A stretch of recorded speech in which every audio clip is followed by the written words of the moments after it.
Ya, selamat datang di channel Simple Signal.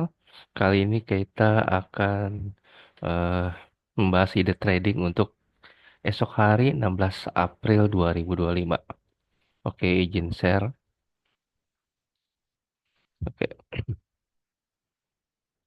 oke, di sini saya memiliki ada dua pilihan saham yang menurut saya cukup menarik. Yang pertama adalah Petrosi, Petro. Oke, kita lihat pertama. Di sini sebenarnya belum memenuhi persyaratan adanya higher high atau higher low. Cuma di sini kita lihat ada yang cukup menarik. Konfirmasi candle dia menutup gapnya. Nah di sini, nah ini menutup gapnya. Oke, lalu kita lihat juga eh, MACD kita perbesar dulu ya. Ini mulai eh, cross dari signalnya. Lalu konfirmasi dari RSI kita lihat juga sudah terkonfirmasi juga seperti ini. Oke. Oke, lalu dari susunan formasi MA di sini masih area yang masih mungkin kembali ya. Nah, kalau kita lihat susunannya merah ada di bawah biru, tapi masih di atas hijau. Jadi masih mungkin merah ini berbalik lagi. Oke, tapi secara jangka pendek kita lihat MACD di sini juga kita lihat masih ada di bawah titik nol. Jadi kalau secara indikator MACD ini sebenarnya masih trennya turun. Oke, kita perjelas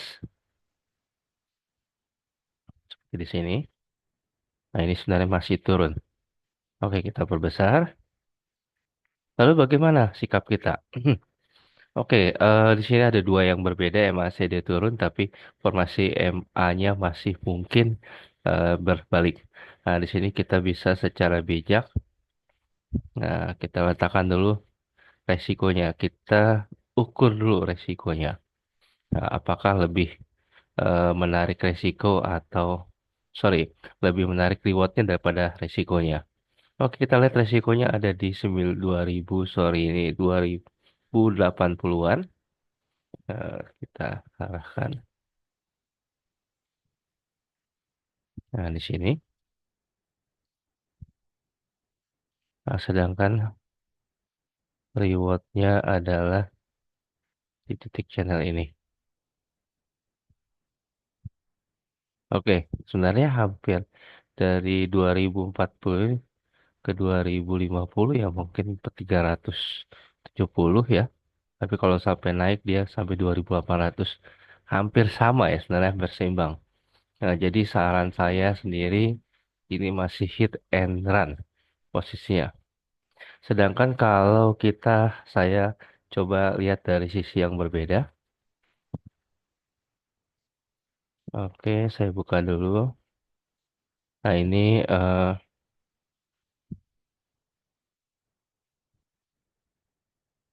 PTRO.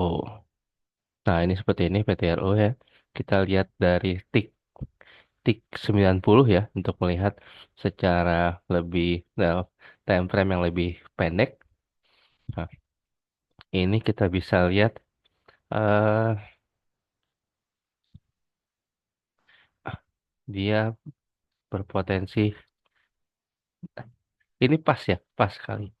Nah, jadi kalau kita lihat di sini eh, sedang berusaha memotong ke atas. Jadi ada peluang untuk dia berbalik.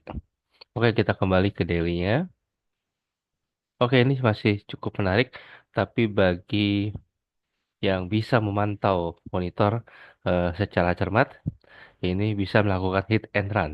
Tapi bagi yang belum ya, mungkin akan lebih baik menunggu lebih bijak untuk kita menunggu minimal eh higher high-nya terbentuk dulu di sini.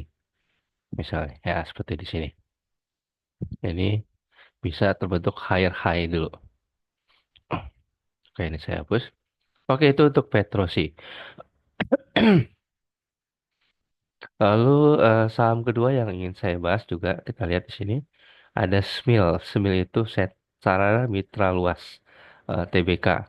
Oke, saya hanya membahas dari sisi teknikalinya. Ada istilah akselerasi. Akselerasi itu saham-saham yang akan berlari. Dia lebih cepat naiknya daripada saham-saham yang lain. Mungkin tadinya naiknya hanya 40 derajat, tiba-tiba dia naik menjadi 60 derajat atau lebih gitu ya. Nah, itu saham-saham berlari. Indikatornya seperti apa?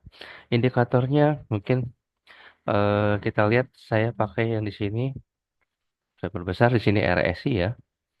Kita bisa lihat RSI dari SMIL, yaitu setiap kali dia di area overbought, sorry, saya pakai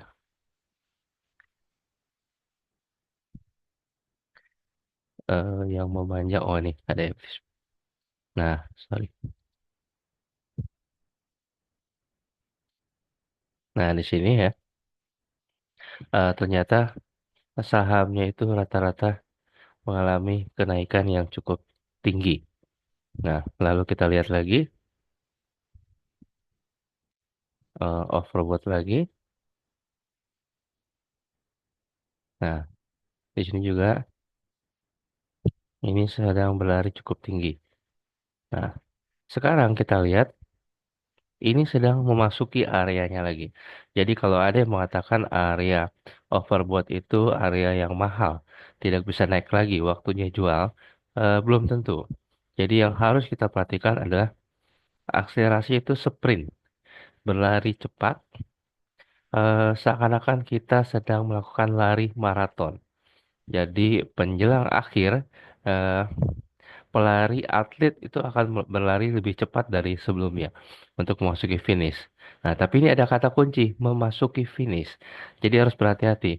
Jadi yang sebenarnya kita perhatikan adalah pada saat dia memasuki area overbought, kalau di RSI itu berarti di atas 70, itu mulai berlari. Lalu pada saat dia keluar dari 70, berarti di bawah 70, dia stop finish. Dia akan berhenti. Nah, seperti ini. Jadi kita lihat di sini juga kita lihat pada saat dimasuki area 70, dia berlari. Nah, pada saat di bawah 70, dia stop. Jadi sini sudah harus posisi jual. Oke, ini untuk area-area. Tentunya untuk saham-saham seperti ini, kita harus perketat trailing stop. Mungkin ada yang belum tahu tentang trailing stop, nantikan video tentang belajar saham ya. Nanti tentang trailing stop. Saya kasih gambaran saja. Trailing stop nanti pada saat kita pertama kali beli, misalnya di sini ya, kita berikan tanda apa titik cut loss kita, titik resiko kita di mana. Lalu seandainya dia naik, kita naikkan. Naik, kita naikkan lagi. Nah, seperti ini sekarang kalau saya kasih bayangan ada di sini ya. Nah, stop lossnya. Jadi perketat. Ya, ini area yang menjanjikan bisa mendapatkan keuntungan yang cukup besar, tapi resikonya yaitu sudah mendekati finish. Jadi harus berhati-hati. Oke, disclaimer dari Simple Signal. Terima kasih untuk malam ini. Selamat malam.